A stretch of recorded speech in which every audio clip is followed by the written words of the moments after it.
Good morning. I'm Kim McCoy-Wade, Director at the California Department of Aging, and I'm thrilled to welcome you today to our first virtual town hall on a California for all ages. We are so fortunate to have national leadership on ageism and anti-ageism from right here in California, and are gathering here today as a community, all of us across California, during this very difficult time, pandemic, high unemployment, persistent and systemic racism, but we're coming together in community to listen and learn, share our experiences of both ageism and anti-ageism, share how we can build a more inclusive and equitable California for all ages, and most importantly, share how we can move our values into action. We'll share a little bit more about how the California Department of Aging is putting our values into action at the end, but I want to get out of the way and turn it over to our national experts, our leaders, our partners. And to get us started here, Kate Cookrow, Deputy Director at Community Living Campaign. Welcome. Welcome and good morning, everybody. Before we get started, we just wanted to go through a few basics on how you can participate. First, if you're watching the Zoom webinar on your computer, tablet, or smartphone, you've got the information for that right here, but you're already with us, so we're good. You may be joining us by Facebook Live, and you find the link for that on here as well. Or you may be listening to Zoom by phone, and you can see the number, webinar ID, and passcode on this slide as well. In addition, we're going to be using a website called slido.com that will allow you to participate regardless of what platform you're on. You'll be able to participate if you go to slido.com, and you'll see there's a box where you're going to type in Reframe, and then click the green button to join the event. And that will allow you to participate in polls when we have those. And it's also a way for you to send in questions. There's also closed captioning available on Zoom. If you haven't turned it on before, the way to do it if you're on a computer is you're going to see your webinar controls, and you'll see something called closed caption. Just click that to turn it on. You may find that the captions are really small at the bottom of your screen once you've turned it on. And if that's the issue for you, then look where your little video icon is, and to the right next to it, there's a little up arrow. And if you click on that and go to video settings and then to accessibility, you can move the slider to change the caption size. If you're watching the Zoom webinar via a smartphone or tablet, you're going to need to click on the settings icon, that little gear, select meeting. It's actually meetings on Apple and meeting on Android, I think. And then set closed captioning to on, and closed captioning will display automatically when it's available. We're going to be answering questions at the end. We're reserving about 20 minutes at the end. But you should feel free to send in your questions throughout the presentation. And there's two ways for you to do that. One is on Slido, which is the site that I just mentioned. So again, go to slido.com and type in Reframe, which is the code that will get you to us. And then you can just type in your questions. If you're on Zoom, you can raise your hand, or you can click on the Q&A button and type your questions into the window that appears when you click on that button. If you are on a phone and you want to be able to raise your hand, which is a way of indicating that you have a question, then you want to hit *9 on your phone. And that works so that you don't get left out of the question and answer. I'm now going to turn it over to Shireen. Hi, everyone. I'm Shireen McSpadden, and if you are here for Aging and Equity, Reframing Aging 101, you are in the right place. Today, our agenda will include introductions, why does ageism matter, reframing aging, and then we're going to talk a little bit about San Francisco's End Ageism campaign, and then we're going to have a call to action. What can you do, or what can we all do together to fight ageism and reframe aging in our own ways? And then we'll have some time for Q&A. So moving on to the next slide. our panelists. I will start. I am Shireen McSpadden. I'm the Executive Director of the San Francisco Department of Disability and Aging Services, and I'm also the President of the California Association of Area Agencies on Aging. Hello and good morning. Thank you for having me today. I'm Janet Spears, and for the past 3.5 years, I've had the pleasure of leading San Francisco's MetaFund, a private health foundation dedicated to health and equity in aging. At MetaFund, we partner with innovative nonprofits to prioritize areas where community needs are greatest and where systemic change is needed to address health inequities. In 2017, this foundation made a 10-year commitment to focus on addressing social isolation and loneliness among older adults, a growing social problem associated with detrimental health consequences. MetaFund takes a three-pronged approach, which includes grant making, partnerships, and policy and advocacy and communications. Thank you again for joining us today for this very important discussion, and I'll turn it to Kelly. Good morning, I'm Kelly Dearman. I'm the Executive Director of the San Francisco In-Home Supportive Services Public Authority, and I'm also the President of the California Association of Public Authorities. Welcome and good morning. Good morning, I'm Kate Cookrow, Deputy Director at Community Living Campaign. We are a San Francisco nonprofit that focuses on neighborhood-based services that build connections, empower older adults and people with disabilities, and advocate for issues, all with the goal of enabling us all to age and thrive in community. So I'm going to start by talking about ageism and why it matters. And I also want to start by saying the four of us are really grateful to CDA for inviting us to kick this series off. I know that CDA has a lot of plans on delving into equity issues this year and really tackling ageism. And we're really excited because we've done a lot of work in San Francisco on this issue, and COVID kind of pushed some of this work aside, and yet it also taught us a lot of new things about ageism. We were planning on doing a similar workshop at the American Society on Aging in April, and we didn't get to do it. So we're all very pumped to be here today. So I want to start by saying ageism, Kate, next slide. Ageism is prejudice or discrimination based on assumptions about age. It's a pretty simple definition. Ageism starts early. Stereotypes about aging start when we're really young. Studies show often as early as age 4, and that these negative assumptions are reinforced throughout our lives. In one survey, 80% of people over 60 said that they'd experienced ageism, such as assumptions about reduced memory or physical capabilities. Ageism can be directed at all ages. It's not just about older adults. Obviously, it can be directed at young people or people of any age. There's stereotypes about millennials, for instance. There's stereotypes about grandparents. A number of us have probably heard the term boomer used very derisively in the past few years. So it can be directed at anybody. Ashton Applewhite, who's a well-known anti-ageism guru, said, "Discrimination on the basis of age is as unacceptable as discrimination on the basis of any other aspect of ourselves that we cannot change." Ashton is the author of This Chair Rocks, a manifesto against ageism. So moving on to the next slide, I'm going to do a little bit of participation here. So this is your chance to share your own experience with us. We're using, as Kate mentioned earlier, we're using the website slido.com so that you can participate, whether you're on Zoom or Facebook.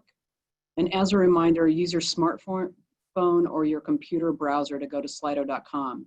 If you haven't already, sign in by entering Reframe and clicking the join button.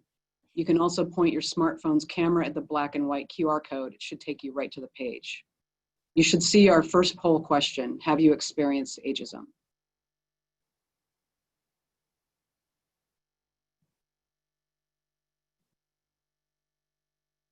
So it looks like, and you can, hopefully everybody can see this on the screen. it's an overwhelming yes, even though it's changing and looks like people are still coming in. Close to 70% of people have said yes, they've experienced ageism.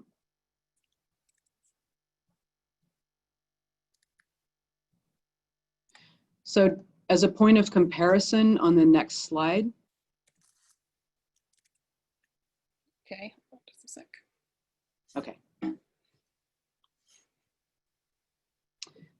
We asked people in San Francisco if they had experienced ageism, and we had two sets of people that we asked. We asked 30 to 50-year-olds, and then we asked people 51 and older.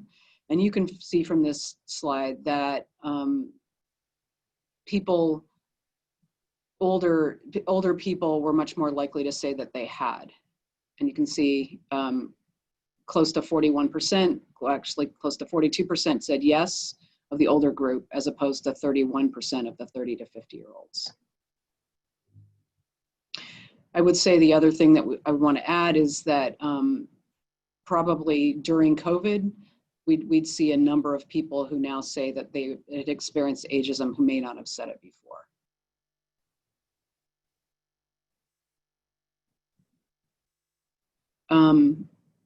Next slide. So this woman's quote, "America is great in many different ways, but it's cruel for the older people. We've been working all our lives here. I've worked 54 years. Many of us have been through the workforce, and then we get to a certain age and have to move over because something new is coming." Marie Luna, and this is from Metafund's Elder Stories. So this woman's quote epitomizes the experience of many older adults. In particular, she chose to focus on how it feels to have spent your whole life in a career only to be replaced by a younger person. We know that ageism is alive and well in the workplace. Many older adults need to work or want to work. They have much to contribute. Finding employment takes much longer for older adults. And this, we're worried about, will be an even bigger issue when combined with the impacts of COVID and high unemployment.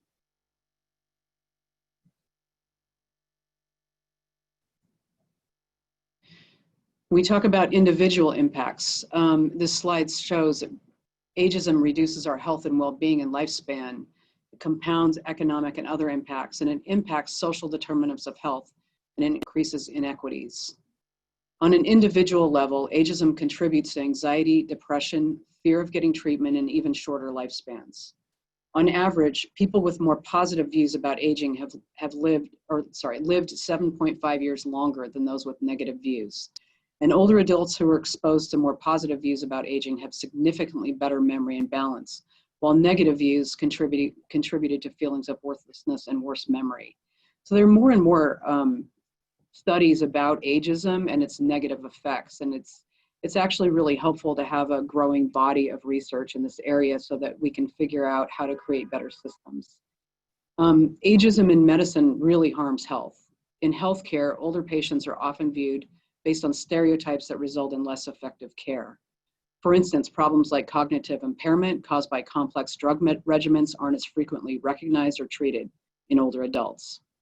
Some say that ageism in medicine is a matter of life and death, as dangerous as any incorrectly prescribed medicine or slipped scalpel, which is a quote from Dr. Mark Locks in the book Treat Me, Not My Age. Dr. Louise Aronson, UCSF geriatrician and Pulitzer Prize winning author of the book Elderhood, contends that old age is often reduced to a stereotypical, fundamentally undesirable condition. This devaluation is reflected in a healthcare system that medicalizes aging and dying without full consideration of their impact on older patients, while deprioritizing social and wellness initiatives that could maximize the purpose, well-being, and dignity of older adults. She talks about older age being life's natural third act. When we focus on what it means to live a good life, regardless of age, we get away from this medical model and can instead think more holistically about the aging process. And this is important when we think about it's as important when we think about systems development as it is at the individual level when we think about how to care for ourselves or our family members as we age.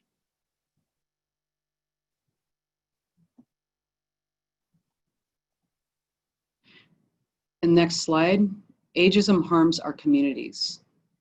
So there are all sorts of societal impacts. Ageism has a wider impact on society as the negative assumption about older people affect hiring decisions, community involvement, and governmental policies. In the workplace, over 60% of workers report that they've seen or experienced ageism. And data show that intergenerational teams actually perform better than single generation ones. So having older people on intergenerational teams, whether it's in the workplace, whether it's in any part of society, whether it's a congregation, whether it's volunteerism, having older people on intergenerational teams tends to boost the productivity of those around them. It's especially critical that we address ageism now, since our population is aging as people continue to live longer and more engaged lives. During the last century, the number of Americans aged 65 or older increased tenfold as lifespan almost doubled. By 2030, nearly 30% of San Franciscans will be age 60 or older. As we develop new strategies to address this longevity dividend, overcoming our own biases and assumptions about age will enable us to shape better policies and embrace innovative approaches that recognize older people as valuable resources in our communities. And then, not surprisingly, ageism magnifies other inequities. So there's, of course, intersectionality to think about. Older adults are living with the results of systemic injustices that build on each other over the course of their lifetimes. Ageism adds yet another inequity, further compounding impact. So when you think about communities of color, homelessness, LGBTQ status, poverty, these social justice issues all interconnect. And just to use San Francisco as an example, we certainly see the impact of a lifetime of health disparities in the populations we serve. Approximately half of San Francisco's older adults live on less than 300% of the poverty threshold, which is approximately $2,900 a month for a single person. This is even more stark for women and people of color, who are much more likely to live in poverty. In addition, 1 to 2 seniors living in poverty has a disability. And we know that approximately 12% of the older population in San Francisco identifies as LGBTQ. So all of these issues interconnect, and for Black people, for Latinx people, for Asian Pacific Islanders, LGBTQ people, we are really seeing the intersectionality and also just the social determinants of health become really magnified in those populations. And then we can't get through ageism, I think, right now without talking about ageism and COVID-19. COVID-19 has really laid bare the inequities inherent in our system. We've seen issues such as food insecurity, isolation, the digital divide, and lack of access to transportation and home care hit older adults across the board, particularly in communities of color, most notably Latinx and African American communities. Many older adults of color can't afford to shelter in place. Instead, they have to go to work as essential workers in healthcare, home care, et cetera, as well as other professions. All ages, I guess all ages should be concerned about COVID-19. We know it affects people at all different ages, but there are many risk factors, not just age. And there's been this whole thing where people have kind of thought of it as an older adult problem. And, it's not just an older adult problem. It's really a problem for our communities. And in some ways, it's become a very ageist issue to say that older people are more at risk. We know that people with underlying health conditions are more at risk, and people who are very old are more at risk, but to kind of lump everyone together and say, well, this is just an older adult problem, really minimizes it, because there's so much underlying ageism within that people kind of tend not to care. So we have to kind of reframe that whole issue as well. We've seen things happen, and I think just the call out to watch out for ageism in pandemic responses. The initial California crisis care guidelines really looked at the value of life as age dependent, and actually said, if we have to make decisions about who lives and who dies in COVID, we actually should prioritize younger people because older adults have already lived their lives. And there are a lot of people who actually subscribe to that idea, and that's because we have this underlying ageism that is just inherent in many things we do. Nursing homes, as we know, close to 50% of people who died of COVID have died in nursing homes. There are many ways that we probably could have avoided that, and hopefully we're putting protocols in so that we can avoid that in the future. But it's been a real issue, and again, older people who live in most people who live in nursing homes are older. And then the digital divide has really shown up when we start to move to things like telehealth and thinking about wellness activities and things that we can do with people in their own homes. We're seeing the digital divide is looming very large right now. And again, it affects older people and more often affects people living in poverty who are older, Latinx and African American communities as well. And then in employment has already been an issue for older adults. Many older adults want to work because that's their way of being socially engaged in life, living a good life. But also many older adults that need to continue to work to survive. And we're concerned as an aging services network that it's going to be even harder for older adults in the workplace than it's been. And it's hard to begin with. So intergenerational solidarity is really important in order to maximize the support and connectedness of older adults during COVID-19. So in conclusion, I would say that ageism I read an article recently that said ageism is arguably the hardest to address because old age is neither a valued stage of life nor an identity that many claim. In times like this, that fact becomes a more stark reality. We can start by owning the fact that we are all aging, that intergenerational connectedness is more important than ever, and we can advocate hard for system change that leads us to a more equitable society for people of all ages. So I'm going to turn it over to Janet. Thank you.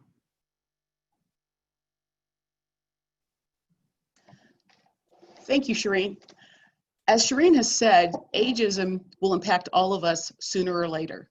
However, there's little, if any, national dialogue about the needs associated with aging and even less attention paid to age-based discrimination.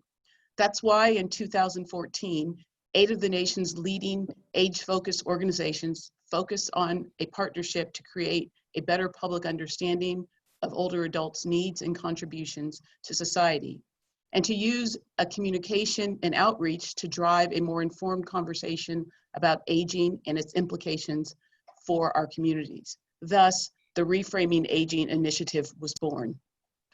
The Reframing Aging Initiative commissioned Frameworks Institute, a DC-based think tank of communications group, to conduct research and provide recommendations. Extensive investigation combining theory and methods from different social science disciplines to realize recommendations for reframing the national dialogue about aging. Frameworks research showed widespread negative assumptions about getting old. And then in 2017, Frameworks released the Gaining Momentum, a communications toolkit to help advocates reframe aging in America. It has gained widespread attention from the aging sector and beyond. As part of the Frameworks toolkit, there are 3 approaches or themes that can be used to build understanding and shift opinions. The first is momentum, that is, an aging society is an untapped resource. The second is justice, which draws on the reference of Americans' commitment to fully include all members of society as equal participants. And the third is ingenuity, a frame that desired policies and approaches as an opportunity to tap into the American innovative spirit.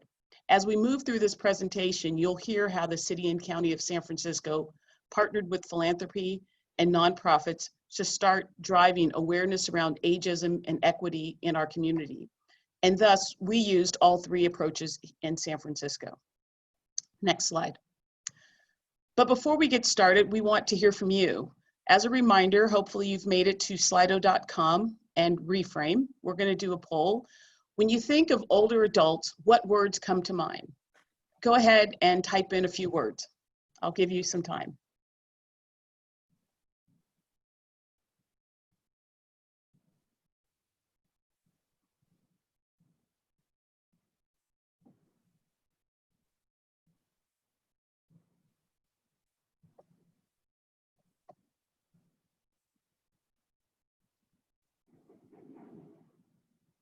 Okay.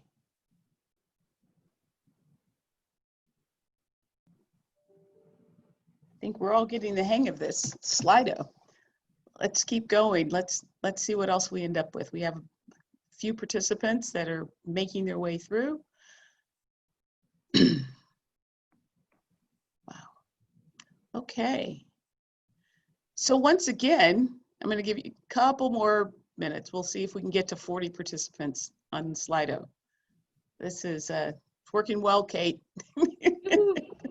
Yay. Okay. Thank you all for your participation. As you can see, if we go to the next slide, on this one, we'll see that the audience is wisdom and wise and experience. Uh-oh. Oh, hold on a sec. Technical difficulty here. Here we go. Okay. When we did this with our 30 to 50-year-olds in San Francisco, we had wisdom was definitely one of ours, and experienced and wise. So that seems to be thoughts that come to mind for most of us here, statewide. We're going to do one more poll before I continue. Let's go to the next slide. So when you think of yourself growing older, what words come to mind? Please go to Slido again, type in a few words, and we'll let this populate once more.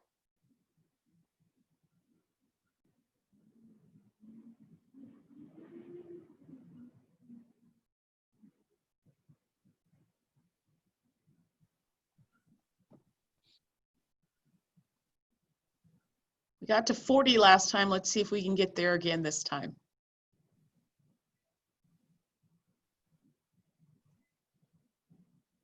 Scared and lonely and fearful, alone. Scared seems to be really high on the list. Wow. Once again, let's go to the next slide, Kate. We almost got almost all of the participants this time. Oh, sorry, hold on. No, that's Figure out what's going on here. when you think of yourself. Okay. So when you think of yourself, we had a lot of scared in this large in our group. Our group here in San Francisco, the 30 to 50-year-olds, definitely had more negative responses, as we saw with ourselves. In general, we tend to be a bit more critical of ourselves than others. And also, the fear we may have is that we might not have all that we need as we age or to age well. And so that definitely comes up, as you have seen in the poll, and also from the participants here in San Francisco. Next slide, Kate. Sorry about that.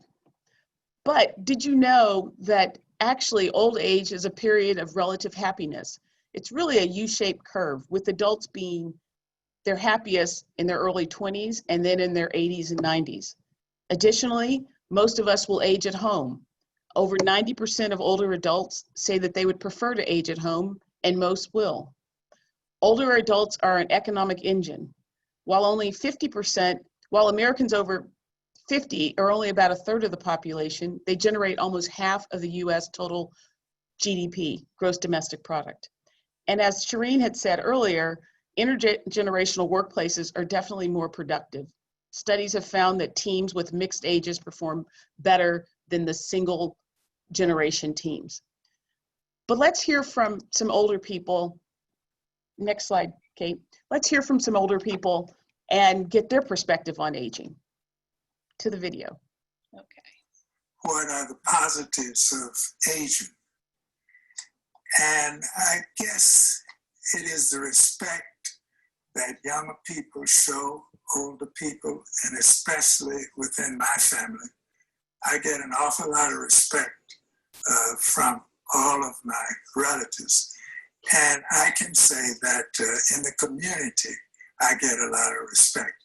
And I think that, to me, is more important than anything else, because growing up in Texas, among other than relatives, I got no respect because of my race. Yeah, there are so many good things about getting old. Number one, I am glad that I reached this age.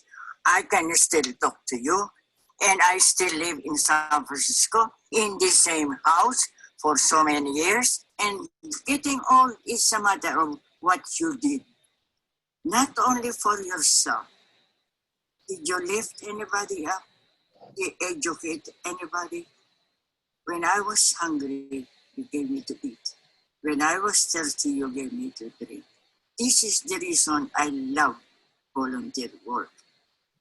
Positive things about getting older. Well, first of all, I retired. So I don't have to wear hard shoes or wear ties anymore. I don't have to rush. I can go to bed at 9 o'clock. I can eat dinner at 4.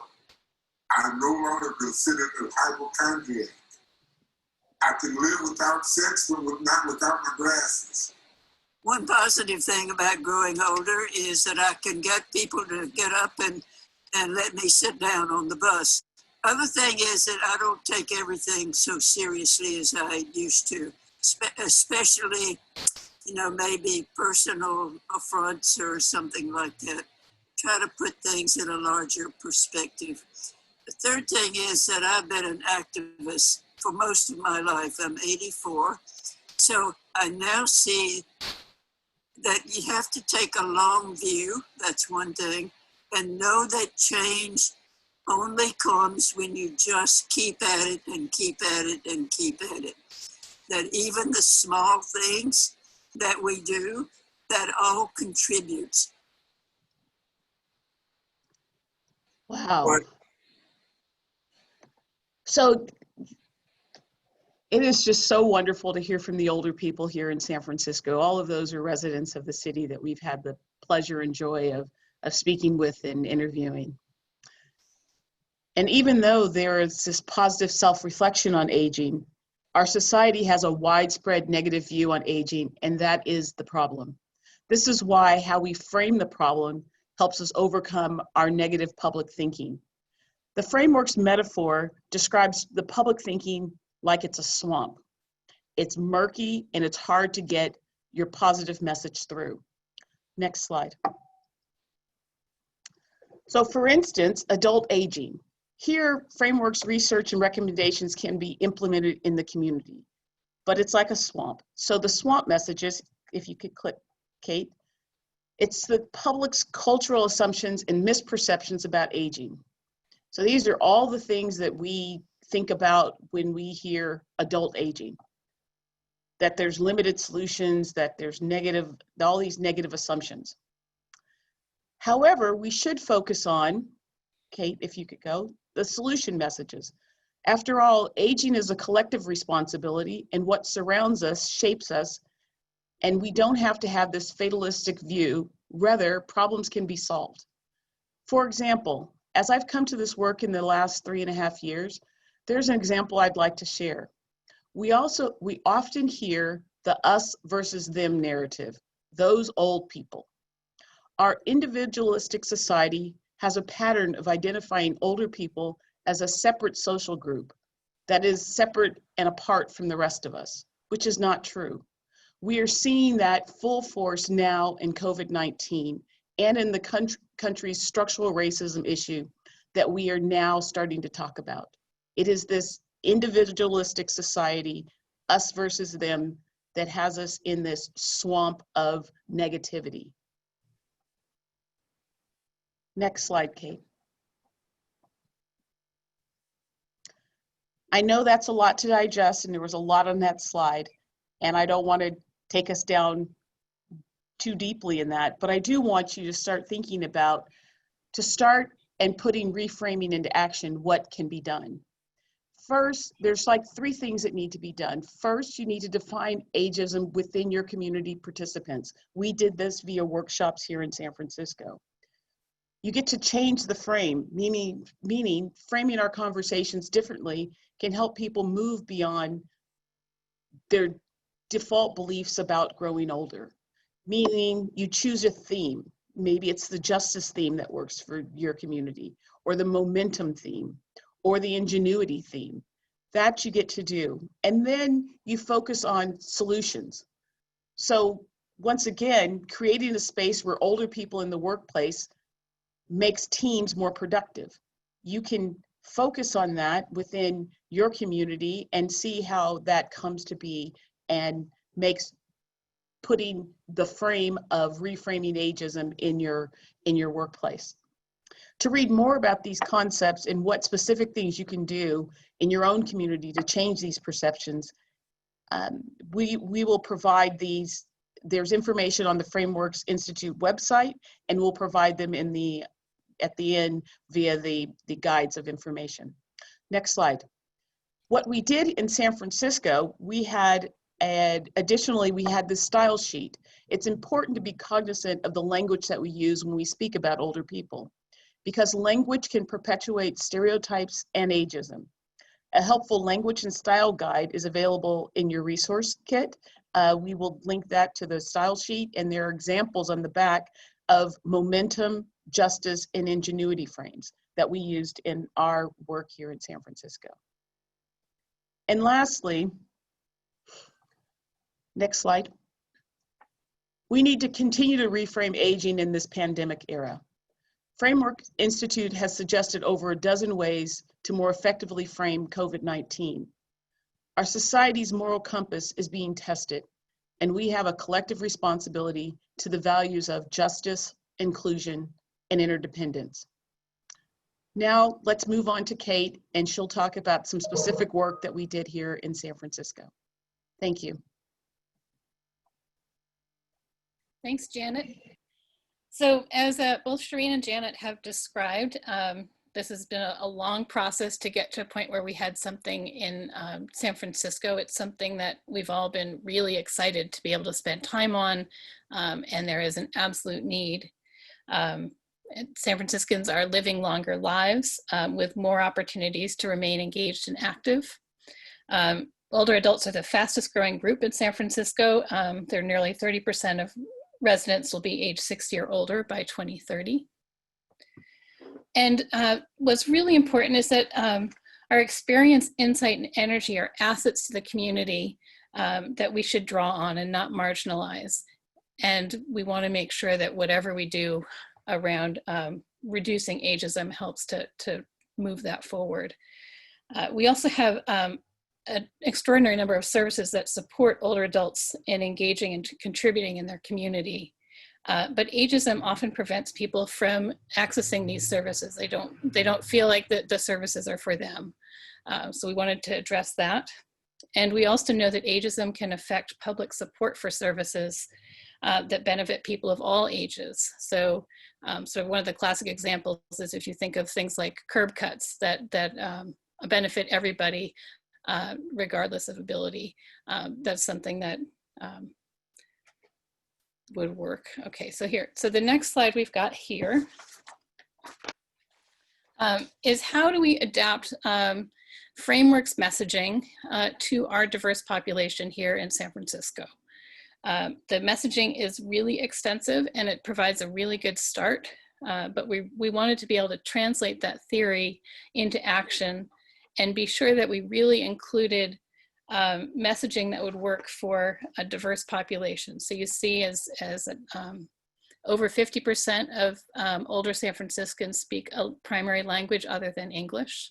Almost 30% are living with a disability. 12% identify as LGBT. And then we also have over 50% who are people of color. And so clearly this is a really rich and diverse population with different cultural experiences and different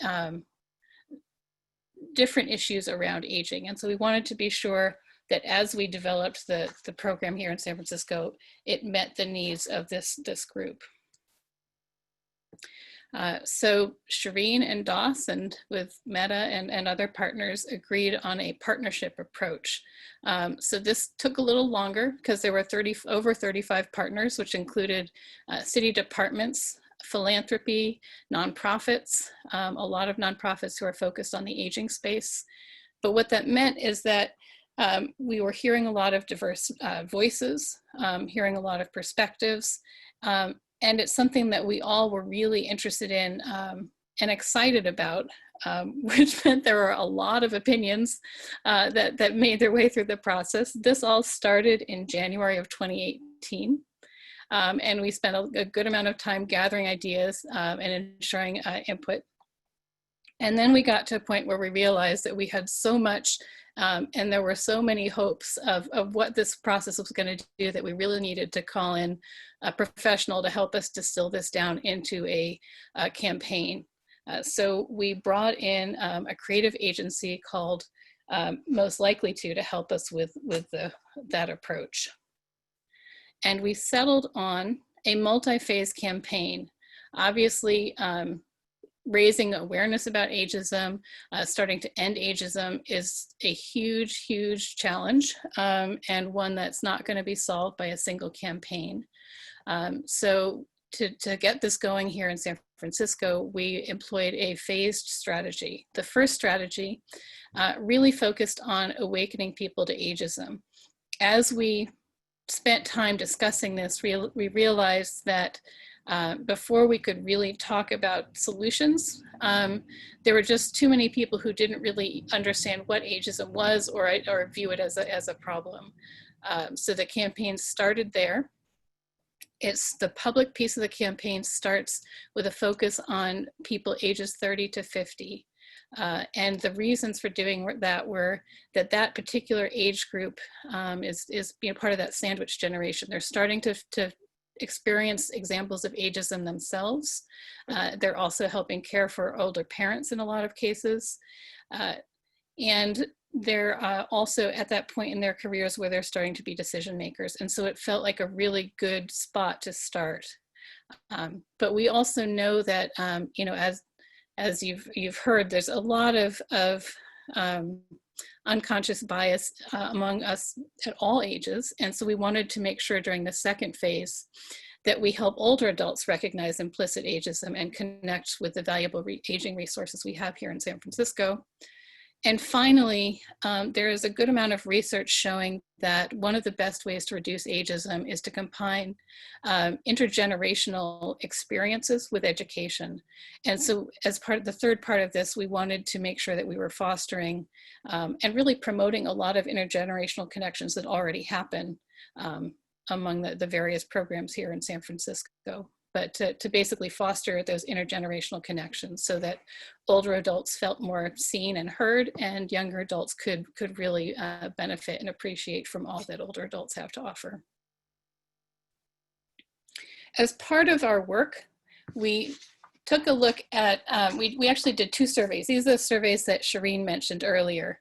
The first was in April of 2019, and that involved people ages 30 to 50. There were about 300 respondents, and that part was run through a professional survey organization. And then the second survey that we did was a paper survey, because we wanted to make sure that we were capturing some of the views of people aged 51 plus, and that was done on paper in 3 languages, so English, Chinese, and Spanish. Most of the responses came in either English or Chinese. And that was conducted from September until December of 2019.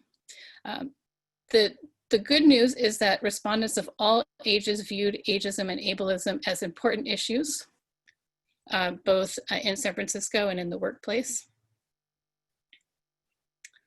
And as part of the survey, we also asked people to tell us how much they agreed or disagreed with a series of statements. And among the positive statements we asked about, there were many positive views on aging. You can see that people aged 30 to 50 tended to have slightly more positive views about aging than older adults. And most agreed that older adults are of value to our society, that more innovation happens when you have diverse ages in your teams. But views diverged the most on whether getting older is a process of growth. So over 90% of 30 to 50-year-olds agreed with that. But when we asked that same question to people aged 51 plus, we didn't even hit 50%. And there were many negative views. So there's still so much work to do here. When we asked for negative questions, and these were all mixed up during the survey, but for displaying them here, we've split it out between positive and negative. And older adults were much more likely to view getting older as a process of decline and viewing themselves as less productive and less useful. So this really points to the need for continued work undoing the unconscious biases about aging that most carry with us, and also making sure that people are aware of the many services and opportunities that are available to help them continue to remain engaged and active as they age. We also asked people whose responsibility it is to reduce ageism. And this ties back to frameworks. And if you remember from the swamp, this idea of collective responsibility. The good news is that almost 70%, so 67 to 69%, depending on the age group, of respondents felt that we, the public, have a collective responsibility to end or reduce ageism. But still only about 50%, so 45 to 48% responded that we have a personal responsibility in helping end ageism. So we see this as another opportunity for growth, and one of the things that we wanted to make sure that we addressed as part of our campaign. So during the first phase of the campaign, this is the concept that we settled on. That we wanted to be sure that we were highlighting the diversity of the aging experience, disrupting stereotypes, getting people to rethink what it means to age, to focus on the strengths that we have at all ages. And to do this, in addition to using taglines, we also juxtaposed images that with both younger and older faces together to help people think about our common humanity. Now we're going to do one more survey. So we're going to everybody head back to Slido, and we're going to ask you to fill in the blank. What qualities endure throughout our lives? Fill in the blank. Blank never gets old.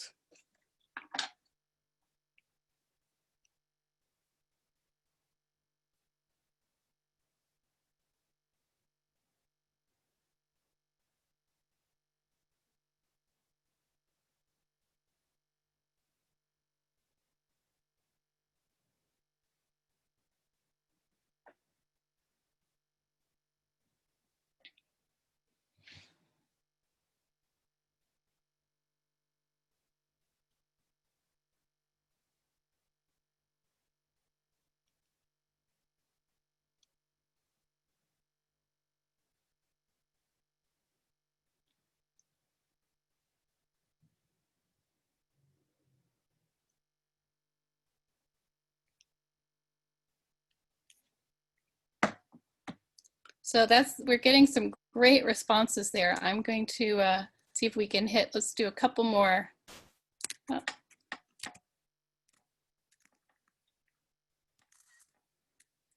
All right, and I'm going to stop that, oops, and head back over. So when we asked that when we asked that same question as part of our work on the campaign, 61% of the people that we asked when we did message testing found that that framing of blank never gets old made them more interested in the topic of ageism. And so you can see there one of the quotes. It's an ad against ageism, and the main message is that the core of people don't change as they get older, that they are just as knowledgeable and important when they are older as when they were young. So we were pretty excited with the message testing, and so we went ahead and launched the campaign. We went with 5 main statements for the printed materials. Leadership never gets old, courage never gets old, passion never gets old, intelligence never gets old, and creativity never gets old. And you see that there's there's some overlap between those and what we all came up with here. We also translated all of the messaging into, so it was in English, Spanish, and Chinese. And naturally, there are many more strengths, like some of the ones that you all typed, that endure throughout our lifetimes. And so we added a few more on social media and encouraged partners to add even more messages as part of this campaign.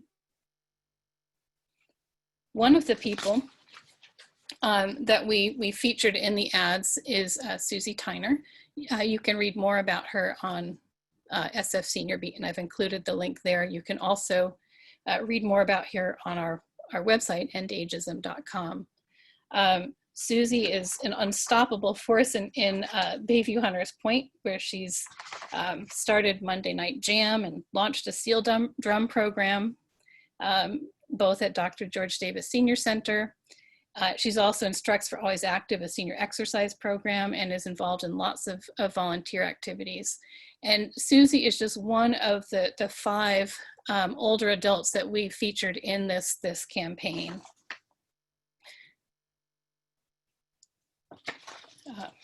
You can see all of the adults on our website if you go to endageism.com.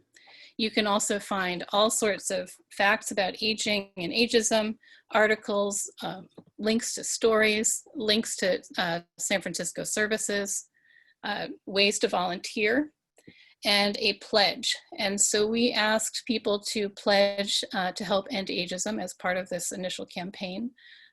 This was also done through social media, but the pledge is basically, I pledge to recognize the rich skills, talents, and worth of every San Franciscan, regardless of their age. Ageism is harmful to individuals, our workforce, and our communities. We must work together to change the perceptions about aging in order to grow a city where we all can age, thrive, and contribute together. And about 4,000 people have shared that pledge on social media. We also were able to do all sorts of outdoor advertising. So running from October through December, we shared the messages for the first phase of the campaign on light poles and transit shelters and backs of buses and billboards. And then we supported all of this with a partner toolkit and printed materials. So the printed materials were again in 3 languages. And then in addition to that, the partner toolkit, and there's a link here which we'll share after the presentation, included social media images, the Reframing style sheet, a handout to give to volunteers who might want to know how to help end ageism themselves, and lots of other supporting pieces. And that all resulted in partners helping spread the message of the campaign. And so you can see some examples that went up throughout the campaign. And so some people were sharing things, just the website itself or some of the articles. Other ones got creative and actually tied some of their own activities into some of the messaging. So, you've got a wreath making workshop tied into Creativity Never Gets Old. So that was a lot of fun. And at this point, I'm going to turn it over to Kelly, and Kelly Dearman is going to talk about reframing aging at her organization. Great.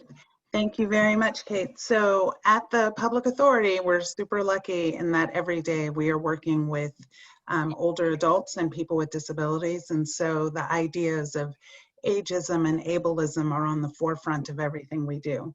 So with this campaign, one of the things we did, in addition to putting the posters up, we also have we had the pins available at our receptionist desk, because we find that it's just an opportunity to start a conversation and people are like, whoa, what is this? What's this about? Also with our staff, because we're thinking about this all of the time, we feel it is our responsibility to make sure that all the events we plan or anything that we're doing keeps keeps the idea of ageism and ableism in mind, and we want to make sure that we are being not sensitive but aware of what we are doing. So access is important, right? So and in our office, we range in age from 21 to 74. So, and with all of our team meetings, it feels like we're always getting everyone's input. So I will say what's super important is to have all the voices present at the table. And once we all start listening to each other, look, miracles can happen. So, so we do, and we find that that's not just true in ageism, but it's also true when you're looking at the diversity of San Francisco and of our office. It touches on everything. It touches on ageism, it touches on race, it touches on LGBTQ. So it's all about, for us, equity and making sure all voices are heard. Next slide, please. So now we want to get into how you can help reframe aging, and what can you do personally, and what can you do in your office and with your team. So, so we want to say from the beginning that, you know, everybody's aging experience is different, right? And I read in the comments, and speaking to what Janet mentioned, that not every culture honors or respects aging as something to be valued, right? And I think it's really evident now during the whole COVID response that we're really able to see how we are a bunch of individualists and haven't really looked at the collective. And so, you know, I'm super lucky in my family, we do honor aging, and I live in an intergenerational house. And so we're able to talk about what's going on and what our feelings are on all different levels. And I would encourage more intergenerational gatherings and opportunities so that we can look at the collective and stop just looking at what is good for us. So what we want to really think about is how we can embrace and learn from each other and our different values and the different cultures, and what we bring to the table is important, and what surrounds us shapes us. And so we need to start thinking about all of us and not just the individual. And that's not just in a personal way, but that's also in looking at the systems that we have created, not just in San Francisco, but around the country. And as I said, we can look to COVID to see how we all turned individually instead of looking at the collective. But our view is that all of us can be part of the solutions if we just start looking at each other and talking to each other. Next slide, please. So personally, we can all find opportunities to have conversations about aging and equity, be they with your staff, be they with your friends, be they with your family. We should all be having these conversations, and sometimes they're hard, but they're great conversations if you give yourself the chance to have them. And then we also want to do our own looking inward, you know, what are our views on aging, and how do we present that to the outside world. And just always listening, learning, engaging, because, you know, life is it's a lifelong learning experience, and there is a lot of information out there. There are a lot of articles that can be read. There are a lot of conversations that can be had. And so we can get more to the collective and stop focusing so much on the individual. Is that, yeah, okay. And together, we want to make sure, as I said earlier, that we're all at the table. We want to include all of our voices at the table, not just, so it might not always be those people that you know, but let's open it up and have us all sit there and talk about it. We want to look at our workplace policies and how we hire, and making sure that we don't have an ageist slant to it. And it's about training staff and all of your participants. So we do training on ageism and on ableism. And really what we find is you don't know what you don't know, right? And so that if you, if this is how you've always done it and you haven't looked outside of that, then you have no idea perhaps that you have this total ageist slant on it. So this is a really good opportunity to look at it. And while there are a lot of, this slide in particular looks really closely at what you're doing at the workplace, it's really about, you start at one place and you're looking at everything that you are doing and how it is done. And this just opens the conversation to make sure that all those voices are being heard and paid attention to. Next slide. So in addition to what you do within your office for your staff, you also want to look at your outreach and fundraising materials to make sure that the pictures and language that you use is representative of everyone and not just one group. And look at your events and activities that you hold and make sure that they're accessible, make sure that they reach out to a larger audience so you're serving not just those that you would normally serve, but think about events and activities that could really serve people for all ages. And then data. Data is always, important, and you can see from the surveys that we just did here what people are thinking about. So start collecting information about who attends your events, who comes to your office, and then you'll have a better idea of how to move forward. So next, I think I'm turning it over to Kim, right? Yeah. Amanda, hi. Amanda. Sorry, Amanda. No problem. Thank you.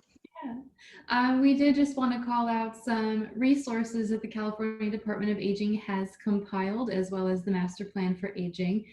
They're listed on the next page, the next slide, actually. So, as we at CDA really work to ensure that the work we do and the work that we partner on ensures that all Californians have the opportunity to opportunities and services to age how and where they choose, regardless of race, disability, ethnicity, immigration status, religion, income, geography, sexual orientation, gender identity, and even language abilities. We have developed 2 web pages with resources. The first one is the California for All Ages webpage, which has loads of resources about ageism, the things that we've talked about today. Some of the resources that we talked about today are up on that page. It includes books and quizzes, videos to watch. A great place to go if you want to host a book club with friends. We have some recommendations there, or maybe a video watch party. You could watch some of those TED Talks that we posted with your friends and colleagues. And then we've also created the Equity and Aging page. It's our Ensuring Equity and Resource Center, full of resources about the issues of equity as we age, ensuring that we combat racism and ageism and ableism as we do this work. If you want to sign up for our newsletter, you can go to the Master Plan for Aging's homepage, engageca.org. You can learn all about the master plan there. Of course, we're trying to build a master plan for Californians of all ages. Our newsletter will share with you all the updates about the MPA and CDA as well. Recently, we conducted a COVID-19 survey. We asked the public for their input on how COVID-19 has impacted their lives and their families' lives, and what are the resulting recommendations for building a California for all that came out of their experiences. And so we'll be sharing those resources in August. We had a really great response. Obviously, it's been a tragedy. This pandemic has hit older adults really, really hard. And we're going to use that information to the best of our ability to improve our master plan. In the fall, in October, California Department of Aging will be hosting a webinar series on ensuring equity in aging, about how we can ensure that all of our services and programs and policies really do apply that aging and equity lens to them, and what are the best practices for serving diverse older adult populations. And then in December is when our master plan for aging recommendations will be released by the governor's administration. And I did skip past a couple of recommendations on that previous slide, so you'll probably want to go back to that one. So we have the San Francisco Reframing Aging and ageism.com, where you'll find all of the amazing graphics and slides and information about that campaign. And then the Frameworks Institute, I believe, is where you can get that resource kit and all the information that that institute has put into the Reframing Aging campaign. And I'm handing it back. So Hey, Shireen, so back to me. So we had a number of great questions that came into the Q&A function here. And in addition to that, we had some questions on Slido. And I just want to thank Rose Johns, who's in the background. You don't see her, but she's pulled together the questions into themes, and that's really helpful. So I'm going to be calling on some of the panelists to come back and answer some of these questions. And I think the first one I'd like to start with is there are a couple for the state, for CDA. And so the first is, how will the master plan for aging help build a California for all ages and combat ageism? And then in addition to that, the End Ageism SF campaign looks great. Have we thought about expanding this campaign statewide? So Kim, I don't know if Kim is back on, Amanda, or who's going to answer for CDA? I think yes, thanks, Shireen. This is Kim McCoy-Wade, and I'm here. And absolutely, that is has been the vision from the beginning with the framework that the Master Plan for Aging is based on. And our stakeholder committee, our new equity work group as of February, our cabinet work group, our legislative roundtables have all raised the importance of that. Some of the specific pieces that will be critical to making sure that vision becomes a reality. One will be the new dashboard on aging that will absolutely have various ways to disaggregate as the diversity of the aging community by age, by place, by race. And as you saw yesterday in some of the COVID data, some deepening of our collection of sexual orientation and gender identity data. We need to continue to get more and better data. Getting deeper into the Asian American community, which has lots of diversity, is another example. So the diversity that we can really see what's happening and use that data for action. Another piece is the training for all of us in anti-ageism and anti-racism work. We're starting with ourselves at CDA, and then working with our network of aging providers like San Francisco Department of Disability and Aging Services to do peer-to-peer training on serving diversity of communities. We have a lot of expertise in the network, and we need to share and scale that among our networks. And then we're looking for all kinds of things that you heard mentioned here, opportunities for intergenerational inclusion and activity, whether that is at the workplace, whether that is at the community center, whether that is through volunteerism. But we know that maybe previous generation models of senior only housing, senior only centers can actually, while meaning to be supportive, can actually lead us into these age stereotypes and assumptions and blind spots. So we're looking for intergenerational policies and programs as well. So those are just 3 examples that I would lift up. And with the equity work group development of an equity tool, we'll be making sure that every recommendation at its core is advancing equity. And as our task force members tell us, not just equality, but really equity, and holding ourselves accountable to do that. So work underway and more to come. Great, thank you so much, Kim. Looking forward to working with you on that. One of the other topics that came up several times was education. And there was a question, and this is to anyone who wants to answer it here. How should ageism be addressed in public education, such as with older students facing discrimination? And there was another comment that the older adult program at City College has really seen massive cuts, and it feels as though it was prioritized last year for cuts, and there was an outcry, and there was just a rallying of support for those programs in San Francisco. But we know this has happened in a lot of other places in California. And so I guess the question that was asked is, how can we address ageism in public education? How can we rally for better programming and more programming for older adults?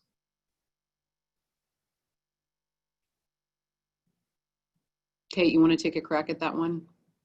I mean, it's a huge issue. I don't know that there is, other than continuing to organize and advocate, you know, and really help spread the message of how important education remains throughout our lifetimes, both for making sure that people remain engaged.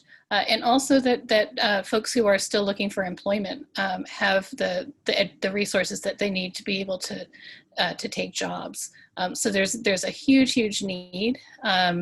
And to the extent that we can help articulate some of the benefits to the community, I think that may help. But the reality is that it often gets overlooked, and there's a real need for some advocacy here to make it move forward. Right, and Kate, your organization, Community Living Campaign, has done a great job at pulling together advocates. Older adults from very diverse backgrounds are involved in the work that you're doing, as are younger people. And I think, you know, moving into the question here about how do we really help create intergenerational communication, you know, what are ways that we can think about advocating for older adults from an intergenerational lens? I think your organization has done a really good job of that. Could you speak to some of the techniques that your organization uses there? In terms of intergenerational, or in terms of, so in terms of intergenerational, most of the work that we're doing is out in the communities. And so it really varies by community. We have what we call community connector networks, and each network really is driven by the needs and vision of the older adults and people with disabilities in that particular neighborhood. And wherever we can, we do try and make sure that there's an intergenerational component. So everything from you know, pen pals with a local school to doing things like waving and walking, where people who can get out and walk around during COVID do, and they stop at the homes of those who are not able to come out safely, and make sure that people are not isolated, that they're getting a little bit of attention. And then in terms of things like the Reserve program, which helps with senior and disability employment, there are a number of reservists who are working in workplaces where they are helping younger folks. So it really varies across the programs. But the goal is really, to the extent that we can, to make sure that older adults are part of the entire fabric of the community. And that obviously includes all ages. Great, thank you, Kate. And then there's some questions about the variation in cultural experiences of aging. So we've received a few comments about cultural variation and how aging is viewed. Perspectives on aging seem to vary quite a bit by culture. So I know, Janet, the Meta Fund focuses a lot on equity issues, but also on really ensuring that, working with your grantees on ensuring that their programs are culturally competent, and that really thinking about ensuring that older adults have a wonderful experience regardless of their backgrounds and because of their backgrounds and the culture that they bring. Can you talk a little bit about that approach? Sure.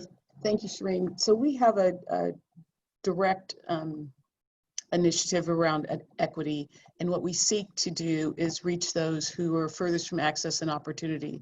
And so we go into particular neighborhoods and support programs in the areas in San Francisco that are, I'm going to call it, furthest from access and opportunity, meaning areas that have been kind of left out within the support system.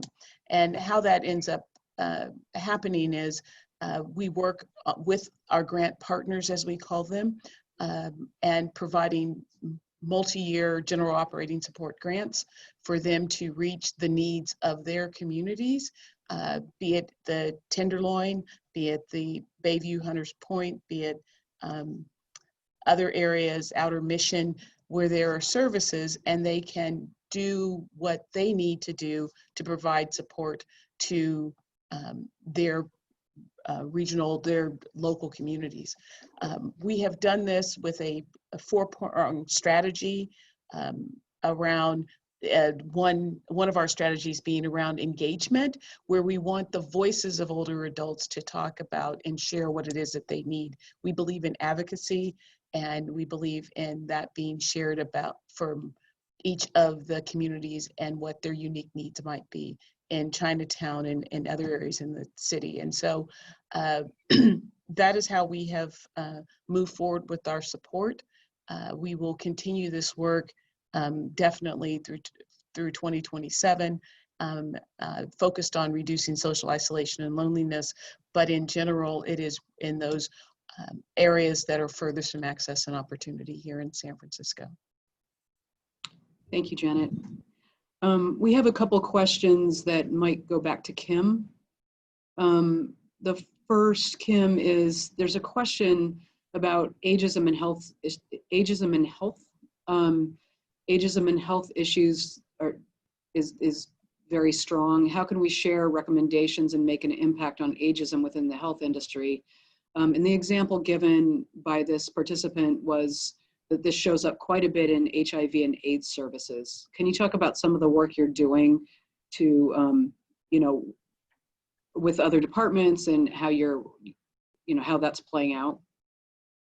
Yes, this has come up a lot in the issue of geriatric training and how much the health professions go through geriatric training as a matter of course, given that 20% of the population now and soon 25% of the population. So most medical professionals of all levels will be seeing us as we age, and that is yet not baked in. Medical training is really still based on a model of a much lower life expectancy. And so one of the things that we're looking at with our workforce partners and medical professional partners is how would geriatrics be normalized? Be part of the rotation, part of the training, part of continuing ed, because honestly, we're so far down the pipeline, we have to do it now as continuing ed as well as original professional certification training. So there's a big sea change and culture change that Dr. Louise Aronson and many others are calling for, that it really does begin with understanding the science, understanding the medicine, as well as these cultural competency trainings that are part of, as Kelly said, lifelong learning. So I think that's something you'll see coming out on our workforce side in partnership with departments like the Office of State Health Planning and Development and our colleagues at the university systems and other training systems of how do we prepare the professions to be the right kind of professionals for the people they're serving. Great, thank you. I don't want to minimize other aspects of health access, access to Medicaid, access to telehealth. I mean, there's many other issues as well, but that's just one that has come up high. But again, the telehealth access, the access to Medicaid, access to coordinated care are all issues that we're looking at. Thanks, Kim. I'm going to have a couple more questions for you. One is, and this could be for anyone, but because you're representing California, how do we address ageism in the what's known here as the worst offender, what the participant said is the worst offender, Hollywood and the entertainment industry, and how do we address ageism in the media? That is a question we get a lot, and in California we have a tremendous opportunity and responsibility to engage with our industry leaders, frankly, in both tech and in Hollywood, where youth is sometimes prized in ways. And so I've been very happy with our partners at Norman Lear and other foundations that are looking at this to have these conversations. Because frankly, some of the stereotypes, again, to many of the things we've discussed here, are both ageist, but also racist and ableist and fat phobic and all kinds of a narrow vision of who we are as a country and as a state and as a community. So we are in dialogue. I'm very inspired by some of the public health campaigns that have been done on teen pregnancy or on smoking in partnership with the industry. And I think there could be similar partnerships there to diversify the portrayal of all ages, including, again, stereotypes about young people are sometimes as terrible as the ones about old people. So I think there's work to do in partnership. And again, as all of us age, I think there's more interest and openness too.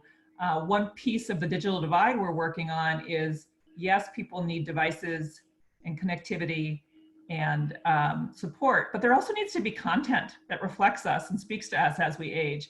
And so again, our content providers in Silicon Valley and Hollywood can do more to reflect and serve their customers. And that begins by having more diverse folks in the room where it happens. Great, thank you. And then There's a question, and anyone can answer this one. What organizations or individuals can we reach out to if we are being discriminated against due to ageism?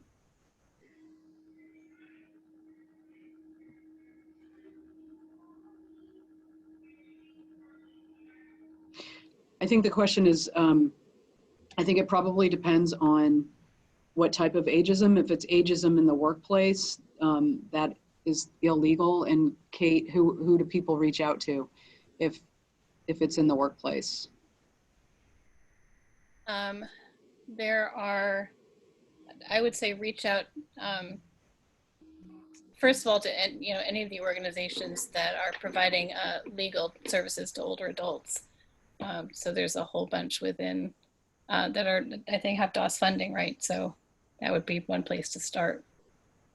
Yeah, Shreen, I can offer the statewide aging and adult info line, right? So 1-800-510-2020, 1-800-510-2020 will connect you with your local aging network, your expert, and they will help you assess whether, as Shreen, you mentioned, it's an employment issue, it's a housing issue, it's a law enforcement issue, whatever the issue may be. And also, who are those funded legal services who have the expertise? You're right, in California, we do have some communities have legal services dedicated to elder issues, but we have them around the state. So 1-800-510-2020, your adults info line, will be your first start. Again, as we strive to build a no wrong door, one door for all aging adults question, that's your first stop. Okay, great, thank you. And I'm going to wrap these questions up because we've got at least one question coming from an audience member, but there is a question here about the digital divide. And again, Kim, I'm going to ask you to answer this. How can we work to bridge the digital divide? Seems like part of this is bringing technology to older people, but also making sure our systems don't go entirely digital and remain still accessible for people who don't have technology now and never will. And we've been a lot of conversations around this at the state level, so. Yes, and I think this is another one where absolutely digital divide has only, it's a pre-COVID issue that COVID has only made more urgent, whether it's for our social connectivity, our telehealth, our grocery delivery. So it is more urgent. And hearkening back to the education conversation, it's one where all generations need to come together. Children need it for school, older adults need it for the reasons we just said. All of us need greater connectivity. So we are working, I think there's a transformation underway in medicine where telehealth will become more normal. So yes, that means that access has to be essential. Perhaps it's time for broadband to be a utility, just like water and electricity that is required for all folks. Devices, are devices now durable medical equipment? Are they now essential parts of basic needs? Again, is that content accessible, voice activated? Do you not need to have all kinds of technical support? And the industry has made a lot of progress. Those of you who have smart speakers or smartphones, or just even many folks are doing a lot from their cell phone. You don't need to go too fancy or too expensive to do that. So all that said, yes, there needs to be other doors, other channels of entry. We used to say in person, and that's increasingly a challenge, of course, in this moment.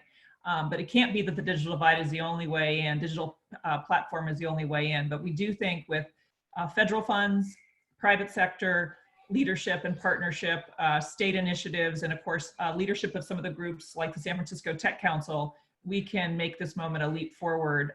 And to your point, I think younger generation is 95% connected and older generations closer to 60, 70. And we still think we can close it to 90, 95. We won't get to 100, we know that. But the difference between 65, 70% connectivity and 90, 95 is significant in health and emotional well-being and overall outcomes for folks. Absolutely, thank you. And then there was a question about the World Health Organization who launched a global initiative to address ageism as a health concern. And the question is have we reached out to the World Health Organization? And I can say, yes, we have in a myriad of ways. I know we have in San Francisco as an area agency on aging that has an aging and disability friendly San Francisco process that we're doing here. A number of other area agencies on aging and other entities across California have been working closely with the World Health Organization and also with the AARP here in California. which is doing a lot of the work for the World Health Organization locally. So we definitely are aware of that, and we have been engaged with them. And then I think the final kind of group of questions here was about resources. And so making sure people wanted to make sure that they can get the bibliography from our presentation today, that we can share share our slide deck, that we can share our resource kit on and all the information we have on end ageism, which we have, but we are happy to pull together information and send it out again.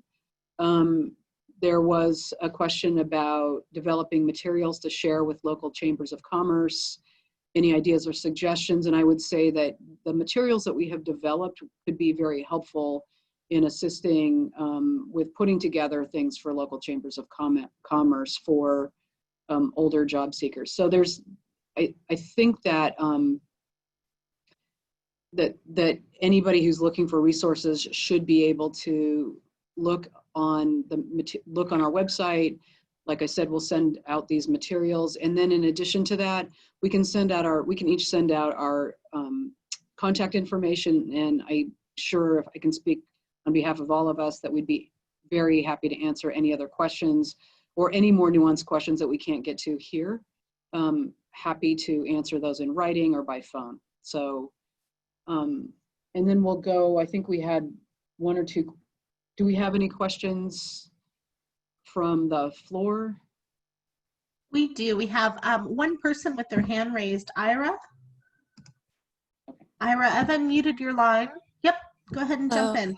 Hi, are you able to hear me? Yes. Okay, hi. So my name is Era. I'm a City College student, and I really want to thank Shireen and Kate for answering my question regarding OLAD.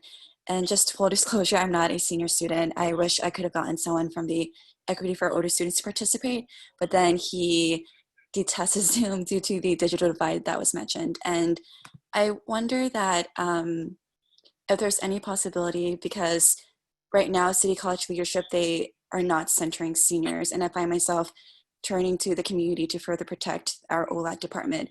And due to the resources that are shared, like the 800 number and the emphasis on generational collaboration, I wonder if there's a chance where we could collaborate with the End Ageism campaign to further protect OLAD. So I know that Community Living Campaign has been very involved in that work, and perhaps you could reach out to Kate after this. Kate, would that be okay? Sure. Okay.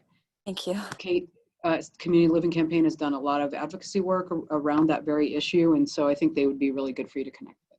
Well, or Thank we you can, so much. we can, yeah, I mean, for us, it's a collaboration with other organizations that are really doing a lot. And so it's, Right. Yeah, it's really about connecting you to a range of organizations who know that this is a really important issue. Yeah, thanks, Kate, for clarifying that.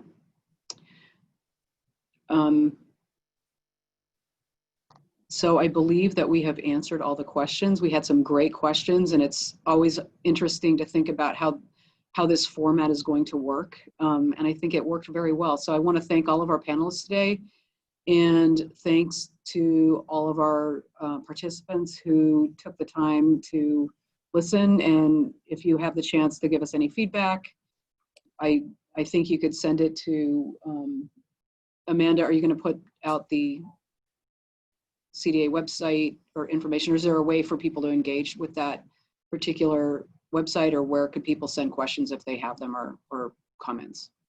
Oh, you can always email CDA at engageca@aging.ca.gov, as was listed on that previous slide.